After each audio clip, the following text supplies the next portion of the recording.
A paz, crentes! Você acredita no dilúvio ou você acha que foi um tsunami? O que a Bíblia tem a dizer sobre isso? Quero que assista agora esse corte com Rodrigo Silva e Sérgio Sacani. Será que foi um dilúvio de fato ou foi um tsunami? Cara, o dilúvio, eu sei que tem linhas que não interpretam, que leem ao pé da letra o que está escrito ali. Aí depois o Rodrigo pode falar se isso é certo, se isso é errado, como interpretar a Bíblia. Eu acho que deve ter várias interpretações também. O que o pessoal acha que foi, do ponto de vista geológico, foi tsunami, alguma grande tsunami, aconteceu algum grande terremoto, aquilo lá causou uma onda muito grande, uma tsunami que a gente fala, e aquilo lá deixou algumas, porque marcas de tsunami muito antigas a gente encontra em rochas, em determinados lugares, entendeu? Então eu sei que tem um pessoal que tenta fazer essa relação, estudando marcas de tsunamis muito antigos com o que foi dito ou o que é dito na Bíblia com relação ao dilúvio, e chega nesse ponto. O pessoal da Bíblia vivia o planeta Terra para eles era algo muito restrito, né, cara? Uhum. O planeta Terra para eles era o quê? Era aquilo ali, era o Oriente Médio. Oriente Médio, entendeu? Então como que você pode falar que aquilo lá tomou conta do planeta inteiro? Cara, não existia nem planeta para eles, né? Assim, eles não sabiam nem que existia a Europa direito, quanto mais a América, quanto mais o resto. Claro, todo. claro. Então, isso sim. Por isso que a gente acha que geologicamente foi um tsunami que aconteceu na região ali e que deu tudo isso. Biblicamente, do lado de cá nós temos 3 opiniões sobre o dilúvio, do lado dos teólogos. Opinião A, aqueles que acham que é um mito. É apenas um mito, não tem nada de historicidade, é um mito bíblico e tudo mais. Opinião B, aqueles acham que não é um mito, é uma história, mas foi uma história localizada. Alguns até pensam que o dilúvio foi algo que aconteceu ali perto do Mar Negro. Isso. E tudo mais, e que deixou as camadas ali e tudo. Inclusive, os estudantes de cultura sumeriana também pegam isso. O Finkel, que é lá da Inglaterra, tem alguns tabletes cuneiformes sumerianos, babilônicos, então, daquela região ali. E tem uma terceira linha que acha que não, que foi um evento global. Tá bom? Eu vou explicar o porquê dessa terceira linha, o evento global dentro da Bíblia. E alguma coisa científica aqui eu vou deixar mais aí para dialogar com o Sérgio, porque não é minha área. O que eu posso dizer assim, vou de trás para frente, para quem defende que o dilúvio foi algo universal, dentro da Bíblia nós temos alguns elementos. Em primeiro lugar, Jesus tratou o dilúvio como algo universal. Tanto é que ele compara a universalidade da vinda dele aos dias do dilúvio. Então, quer dizer, se o dilúvio não for universal, então Jesus também estava equivocado. E do ponto de vista teológico, questionar Jesus, você pode questionar até o Moisés, mas questionar Jesus, para quem é cristão, é claro, é um negócio meio complicado. O apóstolo Pedro falou, comparando de novo a volta de Jesus, vocês estão achando que está muito demorada, mas lembra que aquele tempo, aquele mundo pereceu nas águas, etc, etc. Então, biblicamente, pelo menos pelo meu ponto de vista, é complicado em termos hermenêuticos, não estou falando da ciência, estou falando biblicamente, você justificar um dilúvio local na Bíblia. Se eles estavam equivocados... Mas esse universal, ele é uma tradução do que foi dito na época? Porque o que era universal para eles era a região deles, né? Exatamente. Ou eles já tinham essa visão do universal ser algo muito maior? Como que era? Essa pergunta é muito boa, porque vai ter teólogos que vão dar justamente esse argumento seu. Quando eles falavam o mundo inteiro, eles estavam falando o mundo habitado que eles conheciam. Mas, compreendendo que o profeta está contando uma história que lhe foi revelada pelo Espírito Santo, ele entende que mundo é mundo. É mundo mesmo, tá, entendi. Tá certo? Como Jesus, quando falou que a volta dele vai ser um evento mundial, o mundo todo. Ele falou que o evangelho ia ser levado a todas as nações, o Apocalipse fala de todas as tribos, línguas, povos. E a descrição do Gênesis do dilúvio, ela tem uma catástrofe realmente que pega o planeta inteiro, que fala que as comportas do céu se abriram e de baixo também. A descrição hebraica do Gênesis é um aguaceiro que vem de cima e de baixo. Então não é uma mera chuva, não é uma mera inundação. Por isso que eu tenho uma galera que faz a interpretação do tsunami. Por quê? Porque a tsunami é uma onda muito grande. Que ela cobre como vindo do céu. Então, se você estiver perto... Ainda bem que eu nunca tive, né? Mas se você estiver perto dela, é uma coisa que parece que vem de cima também. Você pega um tsunami de 30 metros. Então por isso que você pega... Nossa. Por isso que é esse lance de interpretação que eu falo, exatamente. Né? E alguns pensam também assim, que a visão que eles tinham é que quando Deus criou a Terra, a água não estava aqui. A visão bíblica é que a água parece que foi trazida de fora, porque não tem um momento assim, que dia Deus criou a água. Só fala assim, no princípio criou Deus os céus e a terra, aí Deus separa a água. Separa a água. E ao separar a água, surge uma porção seca e um pouco de água fica retido no céu. Então, biblicamente falando, a água não faz parte da criação da terra, mas foi uma coisa que Deus colocou aqui ou separou para que a terra surgisse. Até parece que tem alguns que, da área científica, você corrige aí, que parece que também trabalham com a hipótese que a água veio do espaço. A água é um dos grandes problemas que a gente tem, que a gente não sabe exatamente qual a origem da água. É. Então, assim, ela pode ter vindo de asteroides, só que se você fizer a conta com asteroide, a conta não fecha. Uhum. Ela pode ter vindo de cometa, uma parte, também não fecha. Mas a Terra pode ter nascido molhada. É isso aí. Uma parte da água pode ter vindo, porque hoje a gente já descobriu... É o que ele falou. Mas olha só que interessante, a gente já descobriu hoje grãos de poeira pré-solar, antes do nascimento do Sol, que já tinha água, que já tinha H2O. E a molécula de água, a gente sabe que ela é uma molécula que ela tem muita no universo, entendeu? Então, só que também não fecha. Se você pegar só a Terra molhada, não fecha. Lembrando que a Terra não é um planeta que tem muita água. A proporção de água na Terra com relação à massa da Terra é muito pouquinha. Por isso que nós somos um planeta rochoso. Coberta, parece que a Terra, planeta água, aquela música do... Por isso que eu falo que é do Ivan, é do do... Linda Guilherme música, Arantes. Aliás. Guilherme Arantes. Terra, planeta água é a música mais errada que tem. É. Porque, na verdade, eu acho a música tão bonita. Você tirou uma... É porque a superfície da Terra, 70% é coberta por água. Mas se você fizer a relação de massa... mas ela é... É lógico. Se você fizer a relação de massa da Terra, de rocha e de água, por isso que a Terra é um planeta rochoso. É, verdade. Não é um planeta aquoso, né? É um pouquinho só de água que tem. E boa parte desta água... E aí entra uma confusão, cara. Tem gente que tá me xingando até hoje na internet. Porque saiu o seguinte, e aí também é culpa do cientista, tá? Fazendo um parênteses aqui, depois o Rodrigo vai continuar falando ali. Uhum. Falaram, um dia saiu uma matéria assim, existe água equivalente a não sei quantos oceanos no subterrâneo da Terra. Não sei se chegou a ver essa uma matéria dessa. Aí o pessoal, tá aí, ó. Um lençol freático quase infinito. Falaram que é isso. Olha aí, ó. Olha a água da Bíblia aí, ó. Que você falou que não existia, pá, não sei o quê. Aí tem que explicar pra galera, que é o seguinte. A lava vulcânica, ela tem muita água. Obviamente, porque a rocha está derretida, forma-se H2O. E o que é água? O que é água? Água é H2O, cara. Uhum. Não importa pra mim se eu tenho uma molécula de H2O aqui, eu tenho água. Se eu tenho um balde de água, eu tenho água. Se eu tenho uma pedra de gelo, eu tenho água. O lance é, existem moléculas de H2O no subterrâneo da Terra que, se você juntasse todas elas, daria mais do que os oceanos. Entendi. Mas não é que você tem um oceano embaixo da Terra. Isso aí criou uma confusão que você não faz ideia. Então você tem moléculas de água que estão dispersas no manto da Terra. Isso tem muita mesmo. Se bem que às vezes nem é problema do cientista. Às vezes na divulgação, na hora uma coisa de foi dita e na hora de escrever, e o leigo ao ler, por exemplo, só um parênteses, depois eu volto aqui quando fala assim que o ser humano é 98% macaco, porque descobriu que DNA nosso... Eu li o artigo científico. O camarada lá, ele faz comparação com vários seres. Nós temos 40% de semelhança no DNA com a banana. É porque do que foi mapeado do genoma humano, mapeado do... Você entendeu? Aí o pessoal pegou só aquilo ali e virou manchete. Aí tem até algumas revistas de divulgação científica que às vezes ajudam a propagar isso aí. O que não foi dito no artigo científico. E aí os meios de comunicação falam, aí ó, aí o pessoal, descobriram um oceano no interior da Terra.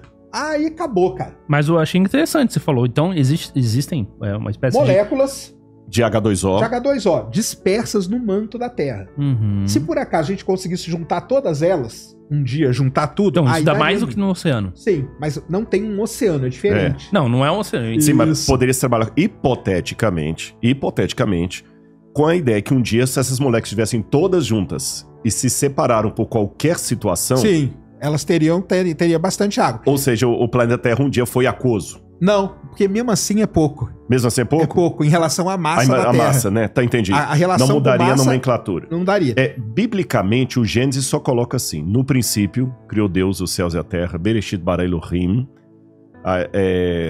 ele criou o céu e a terra e diz que o Espírito de Deus pairava sobre as águas. Então já existia água. Você entendeu? Agora, é só que esse é um princípio que criou Deus, céus e a terra, não é ordem cronológica, não, é um título. Mas o céu e a terra é terra-planeta. Terra-planeta. Tá. Terra-planeta. E aqui eu tenho uma discordância do Marcos Eberlin. Muito respeitosamente. Eu amo o Marcos Eberlin e tudo mais. O Marcos Eberlin entende que todo o universo... Hoje ele vai fazer uma live me xingando. Não vai não, porque que Deus ele esteja sabe com você aí, Marcos. Que todo o universo tem milhares de anos. É um universo curto. Uhum. Universo jovem. Terra jovem, né? Não terra. Universo jovem. Universo jovem. Eu trabalho com a possibilidade que o universo pode ser longevo e a vida na Terra ser mais curta. Nem a planeta em si. Por quê? Porque, como eu falei, no princípio que criou Deus os céus e a terra, isso é um título. Não é o primeiro passo. O primeiro ato. Agora eu vou te contar como é que Deus criou o céu e a terra. Então, aí o Espírito de Deus pairava sobre as águas e a terra, no hebraico, diz que ela era sem forma e vazia. Vavorro, vatorro. Sem forma e vazia. O que é isso? Aí tem toda uma questão dos hebraístas para tentar entender. Era uma coisa assim que não muito formatada. E ao fazer a separação de águas, surgiu a porção seca.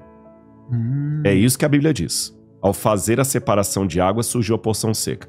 Mas ao surgir a porção seca, uma parte dessa porção seca ficou no entorno do planeta e outra parte ali. E o dilúvio consistiu em quê? Em que uma parte dessa porção que estava aqui caiu e provocou o dilúvio, e outra parte que estava no subsolo subiu, as duas se encontraram, inundando tudo, né? É isso que a Bíblia diz. Agora, vamos lá, alguns detalhes também. Por que não pode ser localizado? Deus prometeu a Noé que nunca mais ele mandaria um dilúvio à terra. Inundação tem uma atrás da outra. Sim. Se o dilúvio foi apenas uma inundação... Eu estou falando do ponto de vista bíblico, não entendo do ponto de vista científico, né? Se o dilúvio foi apenas uma inundação local, então o Deus da Bíblia é um mentiroso. Porque ele prometeu a Noé que ele não mandaria mais um dilúvio sobre a terra. Inundação tem a torta e a direita. Eu estive no Rio Grande do Sul lá, eu vi o que aconteceu lá no Rio Grande do Sul, então Deus mentiu. Então, do ponto de vista exegético, justificar um dilúvio localizado é complicado.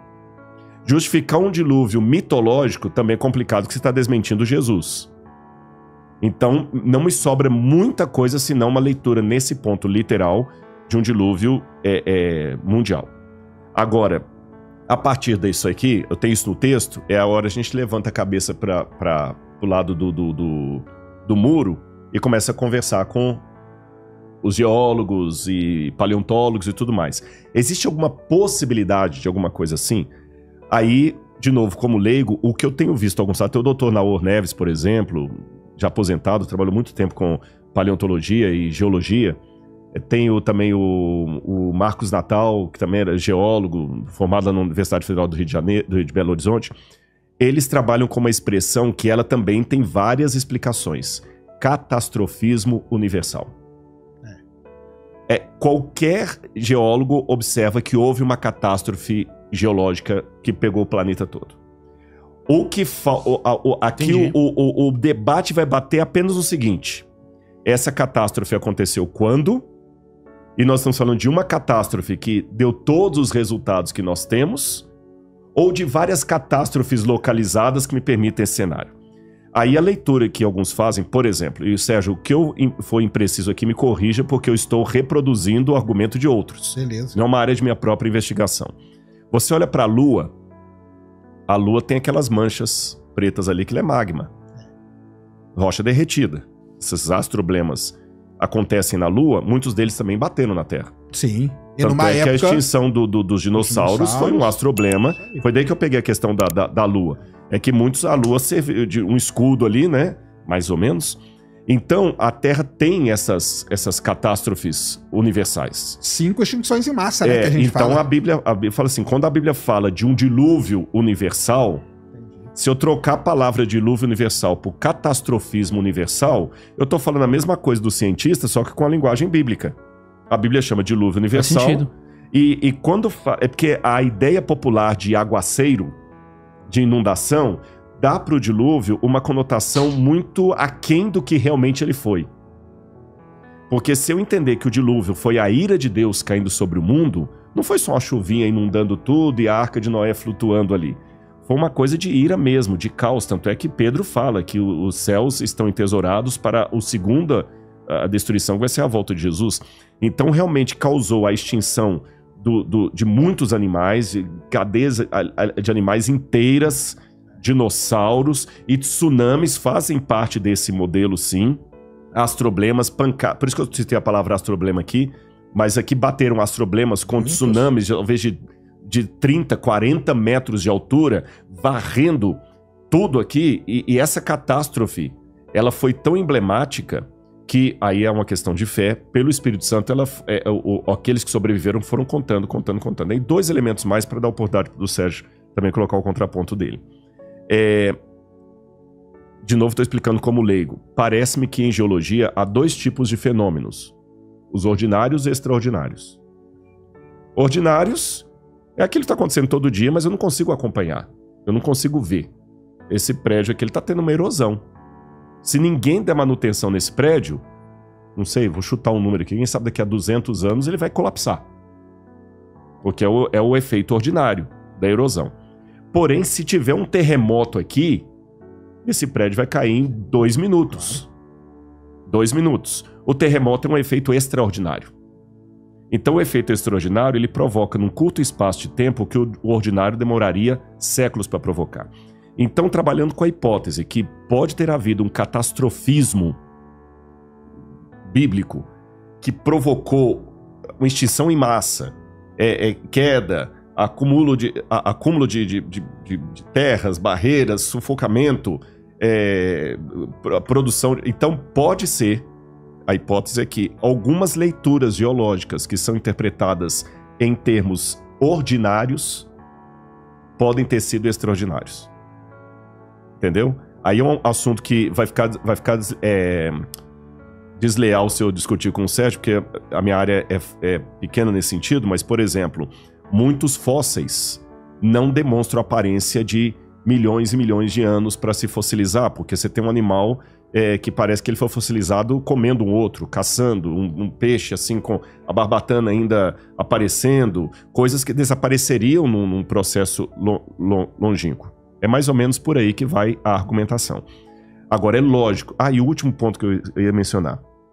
Quando você vai agora na área da arqueologia e procura os primeiros escritos da humanidade, que até a Segunda Ordem a escrita foi inventada na Suméria, os sumérios foram formidáveis. Os sumérios inventaram a roda, a agricultura, a cidade com muros. Agora, não sei se eu falo inventaram ou descobriram a matemática. A matemática é sempre essa questão, né? Ninguém sabe. Entendeu? A matemática, a economia e a escrita.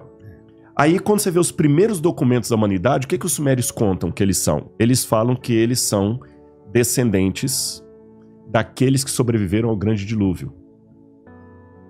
E que os ancestrais deles, aí que vem o épico do Gilgamesh, Utnapishtim, Ziusudra, esses textos sumerianos do dilúvio, babilônicos também, Atrahasis, que são os nomes que eu chamo o Noé diluviano, o Noé babilônico. E é muito interessante a similaridade com a história que a Bíblia vai contar depois. A única diferença é que um salvou animais, o outro salvou plantas, levou sementes. Entendi. Sabe? E que ele soltou a pomba e o corvo para ver se as águas baixaram. E que essa arca pousou em algum lugar perto da região de Urartu, que não é o Monte Ararat. Urartu é uma cordilheira enorme, maior do que os Andes. E que os que entraram na arca moravam num paraíso chamado Edenu, ou Edim. Do Éden, né? Que é Éden em hebraico, Edenu em sumeriano. Certo? Aí alguém pode falar, então a Bíblia plagiou esses mitos. Não, porque quando você analisa literariamente a Bíblia com esses mitos, há muitas contradições que não aceitam. E uma delas é que a Bíblia é monoteísta. Todos os mitos são politeístas. Outro detalhe é que um mito, quando plagia um outro mito, ele sempre amplia o embelezamento da história. A Bíblia, ao contrário, ela resume, ela tem muitas lacunas, muita falta de informação. E outros argumentos que eu podia dar aqui. E ainda que eu mesmo assim falar, não, mas pode ser que a Bíblia plagiou. A história do dilúvio não está restrita apenas ao Oriente Médio. Existem mais de 300 culturas fora do Oriente Médio que contam a história de um dilúvio que estava no bojo do início da humanidade. Se você for aqui no México, Montezuma, Teotihuacan, eles contam a história do dilúvio. Entre os índios maias, você tem a história do dilúvio. Na Índia você tem, na África... Mas aí seria na mesma época? Oi? Não dá pra saber. Não, os mitos são de épocas diferentes. Mas tá. assim, são todos assim, longevos. E na época de James Fraser, que trabalhava com a mitologia comparada, partia do início que houve um mito do dilúvio que desencadeou todo. Mas isso está abandonado na academia hoje. Entendi. Hoje está mais fácil pensar o seguinte: houve um evento histórico de proporções realmente traumáticas e universais, e os povos que surgiram depois remetem a esse momento. É mais lógico pensar assim do que falar assim: você copiou o Sérgio e eu copiei você. Você entendeu? O Júnior copiou o Sérgio, eu copiei o Júnior. Então, assim, se o dilúvio foi apenas um evento localizado no Oriente Médio, os mitos do dilúvio deveriam estar restritos àquela área geográfica. Sim. E não em todo o planeta. E nem tem nenhuma influência de missionários nem nada, porque os descobridores já encontravam índios daqui das Américas contando essas histórias. Exatamente. No Peru, os incas já tinham essas histórias. Então, isso foi tão forte que até o Levi Strauss, que era ateu, falou: eu realmente não tenho explicação isso. Como os mitos da Bíblia estão espalhados em povos que não tiveram nenhum contato com a cultura que produziu a Bíblia. Agora, só um detalhe para refinar isso aqui, Sérgio, até pra galera que tá ouvindo a gente em casa, Júnior, porque senão parece também muito a Arca do Zé Colmeia. Existe um problema que quando James Hutton começou, né, o presente a chave do passado, antes dele, o Cuvier. Na época do Georges Cuvier, ele apanhou muito dos religiosos. Eu tô indo lá atrás mesmo. Por quê? Todo mundo via ossos de dinossauros. A vida toda. Só que o pessoal achava que os ossos de dinossauros eram dragões. Tanto é que a palavra dinossauro é uma palavra também não científica, né? Chamar dinossauro, etimologicamente falando também, que é dragão, é mitológico. Aí, quando ele falou assim, não, isso aqui... Cuvier foi o primeiro que falou o seguinte: isso aqui é uma espécie de animal extinto. Isso causou um grande problema na academia teológica, porque os teólogos trabalhavam com duas premissas que não são bíblicas. Era interpretação. Entendi. Eles diziam o seguinte: não pode ser por duas razões. Tudo que Deus criou não pode ser extinto. Só que a Bíblia não diz isso em lugar nenhum. Foi uma interpretação do cara deu. Segundo problema. O Gênesis fala que Deus criou tudo segundo a sua espécie. Então Deus já criou os animais prontos. Então lá no Éden tinha o leão, tinha o tigre, Só que hermeneuticamente falando, ambas as declarações não estão na Bíblia, são erradas. Quando fala que Deus criou cada um segundo as suas espécies, está falando de matrizes. Então o que Deus criou pode ser extinto, sim. Não tem nada na Bíblia que proíbe isso. Então, o que entrou na Arca de Noé foi um casal de Fé e Léo. Eu sei que na biologia também, seria com pirula mais a conversa, existe todo um debate também sobre os filos. O que são as espécies, o que é espécie e tudo mais. Mas uma coisa já é um consenso. Todos os cachorros que existem são descendentes de um tipo canino, primitivo. Não é isso? Lupus caninos. Ah, tá. Foi esse original que tava na arca. Esse original que tava na arca. Você tá entendendo? Então não é que ele entrou lá com um chihuahua, um dog alemão, Yorkshire. Ele precisava ter apenas as matrizes. E a partir das matrizes nós temos as variações que tem hoje. Você entendeu? Então ele levou um Felis Léo e desse Felis Léo deu um grupo de felinos. Não sei que tipos, porque até os biólogos ficam debatendo aí quais são os filos. Então seria mais ou menos isso que eu queria esclarecer. Não, entendi. Mas e como que é o lance de vocês com a arca, assim? Então mas já foi achado alguma parte? Aí entra os mitos. Tem aquele cara que vende na internet um pedaço da arca. Tem muitos aí. Olha aqui, já viu, né? A madeira da arca de Noé. Você sabe que eu já contei 142 achados da Arca de Noé. Em lugares diferentes. Até tem uma piadinha que só dá certo em inglês. Que em inglês a arqueologia é archaeology. Só que eles brincam com archaeology, mas pra zoar. Você tá entendendo? Não Tanto tem. que lá nos Estados Unidos fala que tem a arca lá, não Tem, sei onde, né? não, mas construíram uma réplica, Construíram. né? Mas olha, vários falaram que encontraram a Arca da Aliança. A Arca da Aliança é outra também, todo mundo tá encontrando. Indiana Jones, tudo. Mas todos os achados da Arca de Noé, até hoje, que eu já vi, são inconclusos ou falsos. Entendeu? André Parrot voltou com um pedaço de madeira lá, falava que era da Arca, aí mediram o carbono 14, deu que tinha 200 e poucos anos. Você entendeu? Então, esqueça se, olha o condicional aqui, se acharem a Arca de Noé, vai ser um negócio daqui por diante, porque daqui para trás, todos os achados foram falsos e inconclusos. A anomália que encontraram lá no Ararat, o pessoal anda com essa tal da anomália lá, mostrando uma coisa navicular assim. Desde o início eu sabia que aquilo era mito, porque a palavra para arca que aparece no Gênesis é teva. Teva é uma canastra. Então a arca tinha esse formato aqui, ó. Tá. Era um caixote mesmo. Por isso que é arca de Noé e não barca de Noé. A arca é uma canastra. Tá. Em aquele formato navicular ali não tinha sentido. E agora com o degelo, viram que era só uma formação rochosa. Teve um outro camarada chamado Ron Wyatt aí também, que encontrou uma formação lá que falou que a arca que fossilizou. Mas são pessoas sem degree, são leigos, aventureiros, exploradores por conta própria. Então, se a arca tá lá, eu, Rodrigo, não sei. E se sobrou alguma coisa dela também, não sei. E se ela tivesse, ela estaria onde, biblicamente falando? Na região do Ararat. Só que quando fala a região do Ararat, a região de Ur-Atu, como aparece no Gênesis, ela pega a Armênia, Rússia, Turquia. Caramba. Você tá entendendo? É grande demais. Então é como achar um Fusca na Cordilheira dos Andes. Se um avião que cai, às vezes demora uns 20, 30 anos para achá-lo, isso todo mundo procurando com satélite e tudo, como você falou, a natureza é viva. Ali, uma parte aí é gelo. Gelo com camadas. Então, se sobrou alguma coisa, porque a terra devastada, Noé não ia deixar aquela madeira toda ali, ia fazer fogo, ia fazer uma casa para ele. Mas aí coisa. dentro de vocês aí, da teologia, de quem estuda, o consenso maior é o quê? Que vão achar? Que já acharam? Quando você está falando de um teólogo sério, um arqueólogo bíblico sério, vai falar o seguinte, olha, na ciência tudo é possível.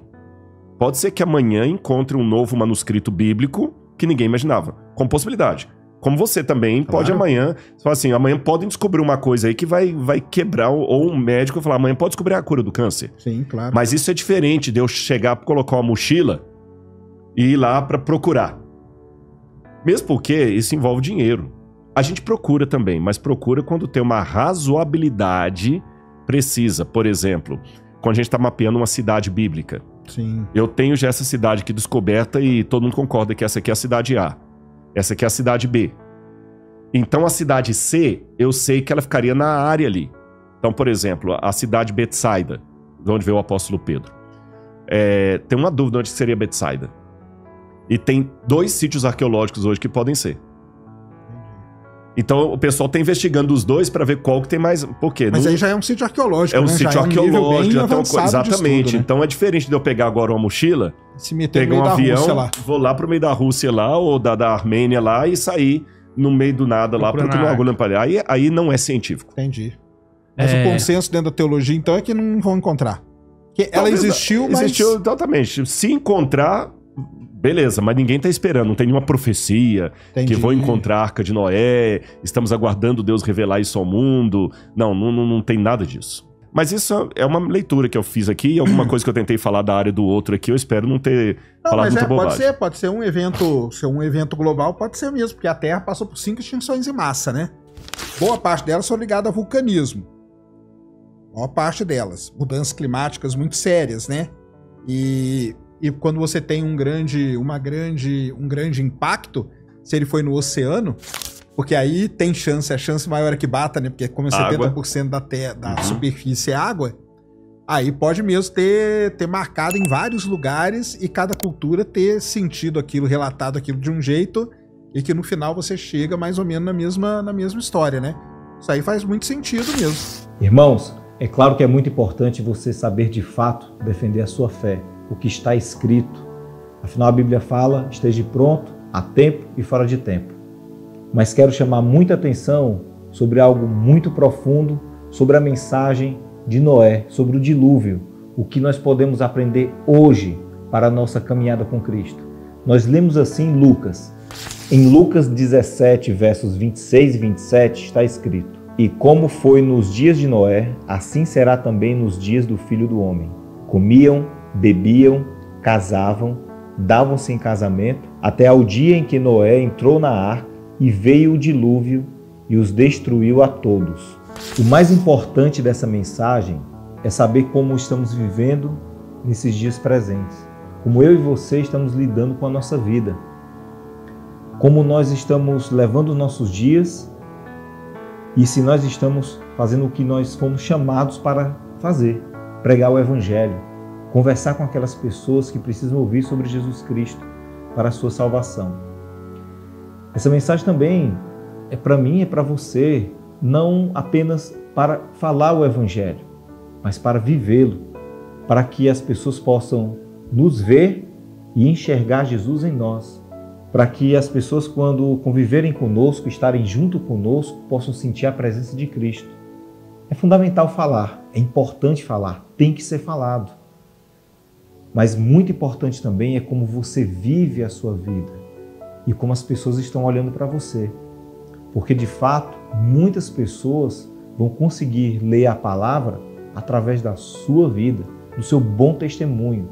E pode ter certeza, isso fala muito mais do que palavras.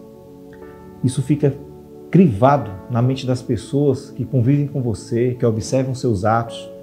Então, tenha uma boa postura, viva como se Jesus estivesse ao teu lado, para que você possa dar um bom testemunho. E não esqueça, fale. É importantíssimo você falar do amor de Deus. Assim como a palavra chegou para você, chegou para mim, e você tem que disseminar essa palavra tão importante e necessária para a salvação, para a sua, para a minha e para os demais. E nós lemos o nosso propósito em 1 Pedro, capítulo 2, verso 9. Está escrito assim, 1 Pedro, capítulo 2, verso 9. Mas vós sois uma geração eleita, um sacerdócio real, uma nação santa, um povo adquirido para Deus, a fim de que anuncieis as virtudes daquele que vos chamou das trevas para a sua maravilhosa luz. Que texto profundo e impactante. Quando o li a primeira vez, naquele momento da minha leitura, eu tomei ciência do meu propósito nesse mundo. Antes eu andava vagando, não sabia o que fazer, eu não sabia para que eu vim para esse mundo, quais eram os meus objetivos, mas lendo esse texto eu percebi que nós fomos chamados para um propósito maior, que é justamente falar a palavra para outras pessoas, tanto de boca, como principalmente em atitudes. Então, essa palavra, tanto para mim quanto para você, deve ser colocada no seu coração e executada na sua vida. Porque se você estava com dúvidas sobre o seu propósito nesse mundo, a palavra é clara. Você está aqui para glorificar a Deus e pregar o seu Evangelho. Portanto, nós temos essa missão de pregar o Evangelho, de falar às pessoas sobre o amor de Jesus Cristo, como Ele mudou a sua, mudou a minha vida, e propagar as boas novas do Reino. Você tem uma missão nessa terra, um propósito. Acredite que Jesus Cristo é com você em todo lugar que você vai. Fale para o seu vizinho, fale para o seu amigo, fale para o seu filho, para a sua mãe, para a sua irmã, fale para o colega de trabalho. Você tem que testemunhar essa verdade que há no Evangelho, esse amor de Jesus Cristo. E testemunhar, você precisa ter uma conduta como a Bíblia pede. Então você precisa rever certos pontos, reveja. Eu preciso. Todos os dias eu tento me avaliar, eu tento procurar versículos que possam me ajudar a dar um melhor testemunho e também a falar. Não adianta você falar e a pessoa lhe observar e não ser condizente no que você está pregando. Por isso, viva a palavra para que outros sejam alcançados. O seu propósito na vida é esse. Fique em Deus.